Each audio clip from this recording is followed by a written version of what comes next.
7 weeks of regular season play, 3 days of playoffs, and now 2 players remain. We have a BlizzCon seat to award to either Phenomeno or Psycho in this one. I'm Matt's Admirable, and joining me is Sottle. And Sottle, it's been quite a journey to get to this point, and I think that our finals for the European Grandmasters is absolutely perfect. I think you set it up perfectly, speaking of that word, in the opening match where you looked at these 4 players and you're like, you know what? Whichever final we get out of this, like, it's going to be incredible. I think already to the point where we're at the semifinals, we had 4 players who performed phenomenally, who either have massive history behind them or have proven the hype in terms of Psycho, who hasn't quite had the camera time of some of the others. So I think any way you sliced it, we would have had an incredible finals. And that, of course, goes to show for the one that we do have between Pheno and Psycho. It was the 2 players from each of their respective divisions that were dominant in terms of the standings, where Psycho and Pheno both had insane starts to their season, where it looked like until the very last matches of playoffs, of the regular season, they were going to go unscathed throughout that one. And now we've come to the finals here as well with the playoffs in the previous couple weeks, somewhat alluding to the matchup that we have in terms of their deck choices here as we now swap from a best-of-3 to a best-of-5 series for this finals as well. Yeah, it's a big deal. Of course, the players will generally all want to play a bigger sample size of games inside the matches because it feels like there's more time to, smooth over some RNG effects that might swing one game. So players are always super happy when best of 5 comes into play here. So I'm sure these players will be very, very excited to be playing Specialist in a best of 5 format. And kind of looking at the long-fought battle of their seasons, 15 players are going to have to wait for their chance the next season of this one. I feel like when you get this close, you can almost taste it at that point. The thing that I look at from a top-down perspective is that Pheno last year, having an incredible year, had quite a bit of camera time under his belt. He had that finals experience where he picked up his first tour stop win versus Casey in Orange County. For Psycho, he has mentioned the couple of times that he's played against the pros in the group as it being a bit more nervous for him. And now with such a high-stakes matchup in place, the BlizzCon ticket for that global finals that's here, how much more is that going to play into things for him? Firstly, I just love that line so much. Every time it comes out, it was never supposed to be shade, but it's just the most glorious level of shade I've ever seen. But it can potentially play into it. We will talk about player nerves, and sometimes we get backlash on that. Sometimes players say, no, nerves don't play into it. It's nonsense. I wasn't nervous. But Psycho is a player himself who has confessed to that and said, I felt it against certain players, against certain matchups, when it felt like the stakes were higher, when it felt like the quality of opposition was higher. Well, guess what? You have all of those things piling on top of you right now. With BlizzCon on the line and with Pheno on Mage on the other side against you, you're going to be feeling the pressure. And so we can take a look at that Mage deck now and see what we're in store for. I feel like having a secondary or tertiary plan plays so much more into effect in this one. And it actually might be more important than your primary deck, where that's arguable in best of 3. I don't think it's at all debatable in best of 5. You're going to play more games with a secondary or tertiary deck available to you by far in this one than you will with your main consideration. And so since he's facing off against Psycho's Rogue, I feel like those 2 halftime scavengers in the secondary deck absolutely necessary for a full 5-game set. Yeah, and it's where the question has to be asked again, can you do more with your Rogue secondary? I was looking at the way Hunter Ace had done it in the previous series.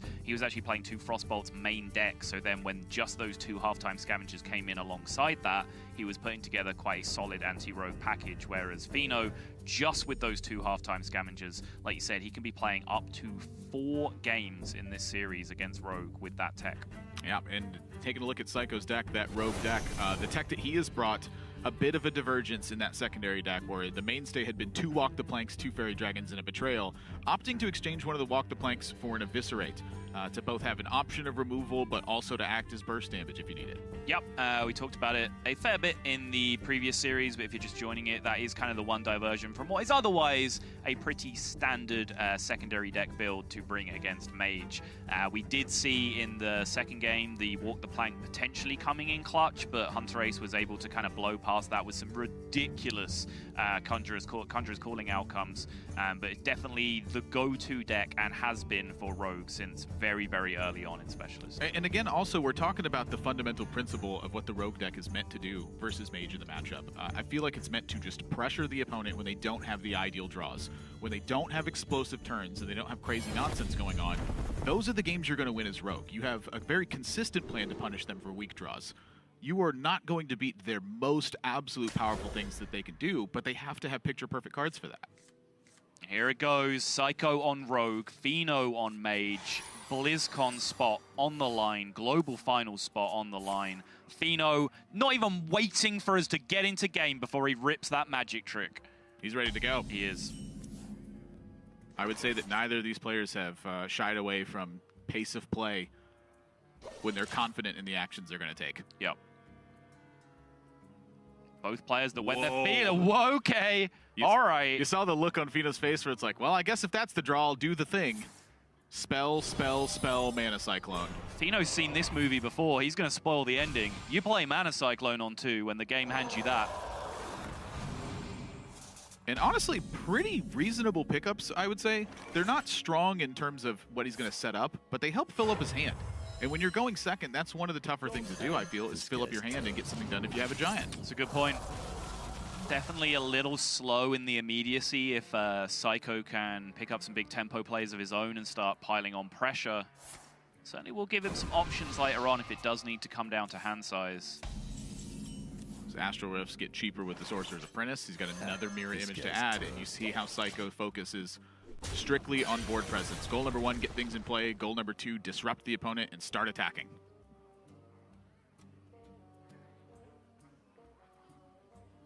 Pheno just slowing down now for the first time. Lots of options this turn.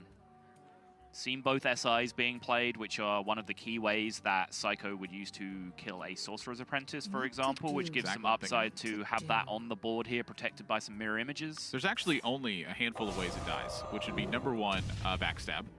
Number 2, it would be a Blink Fox or a Hench Clan Burglar into Vendetta.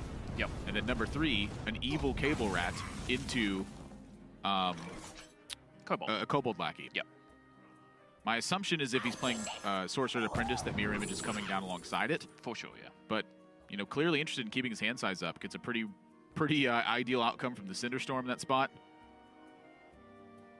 Worth noting on the mirror image front, though, that Pheno does play 2 Sea Giants, where many decks only choose to include 1 at this point. So that mirror image is actually quite a valuable resource for him in terms of just being able to make big Sea Giant plays.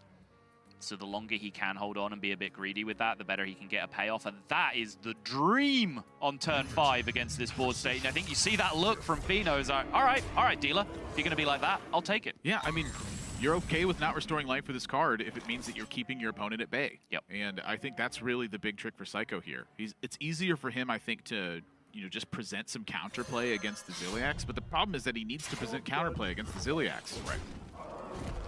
So I think with 2 copies of Waggle Pick, start finding ways to generate. That looks like a Sea Giant. It certainly is. So now Pheno can start piecing things together here. Some token generators off the... hello. Just a freaking Corkron Elite. Look at the look on Pheno's face. All right, I'll play it then. All right, dealer, if you're going to be like that, I'll just play it.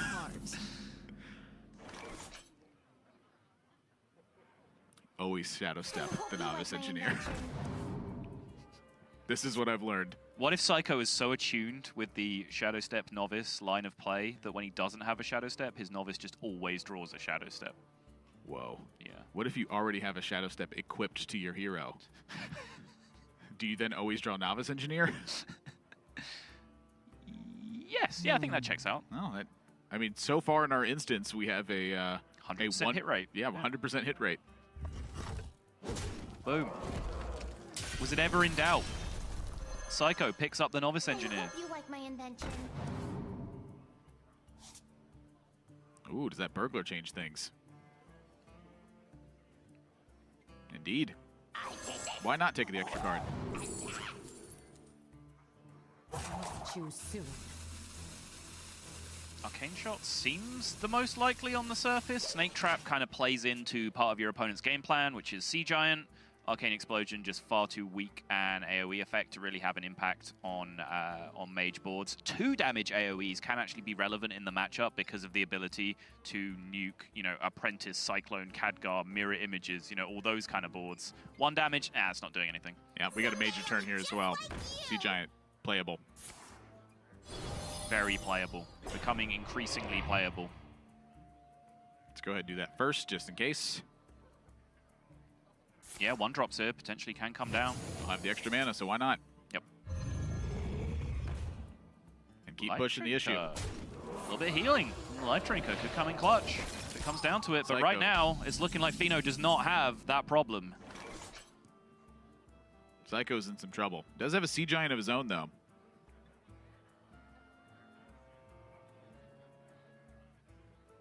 So question 1, can you kill Sea Giant? Nope. Okay, question 2, can you kill other things? Yep. Question 3, what can I play alongside of that? I wonder. With limited options and life total dwindling, I imagine there's some consideration for Life Drinker, for Ferocious Owl. I imagine Ferocious Owl is going to end up being the follow-up in one of the last plays, just because you need development. Yeah, I mean, Ferocious Owl, I was kind of looking at for a second, just in terms of like what outs he can find off the card draw. And also the problem saying, you know, Ferocious Owl can be one of your last plays. Well, at that point, it's not stabilizing you very hard, right? Like, you're giving up on the armor potential, but it's just the fact that he's forced into such a defensive position that gaining armor just isn't defensive enough. He needs the board position to fight first. That was my thinking, too. Doesn't need to stabilize, it doesn't need to be enough.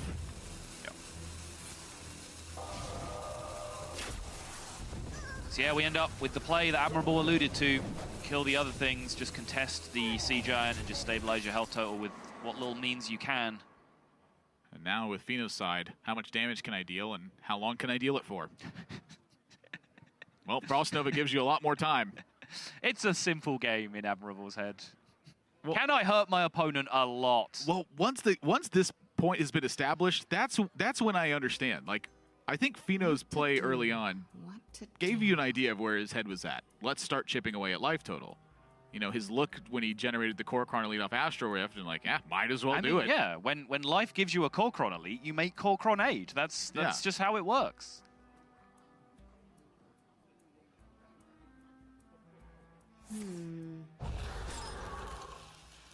One spell Cyclone just for the development. In either Flesh Eating Ghoul or Banana Buffoon. I think the Ghoul is somewhat interesting here. Easiest Flesh-Eating Ghoul of my life. Smack him. Threatens lethal.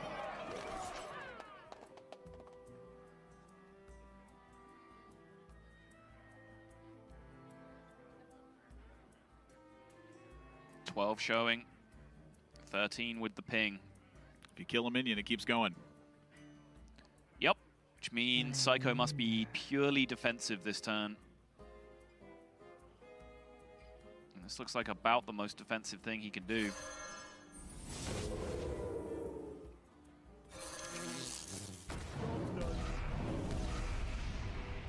But now 8, 10, 12, 15. No, he's still a little off even with Banana Buffoon and Life Drinker, I believe.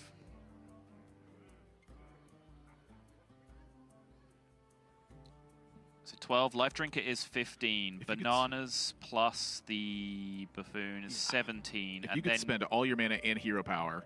And then he can Ray of Frost one of his own minions for 1 extra damage twice if he gets the Sorcerer's Apprentice down alongside that. That's a front half of Ray of Frost. Oh, is it? Is it really? Okay. I'm sorry, the back half, rather. Yeah, okay. For some reason, I knew what you meant, even though you said that completely backwards. How does that work? Well, maybe do you use the second one first? I don't know.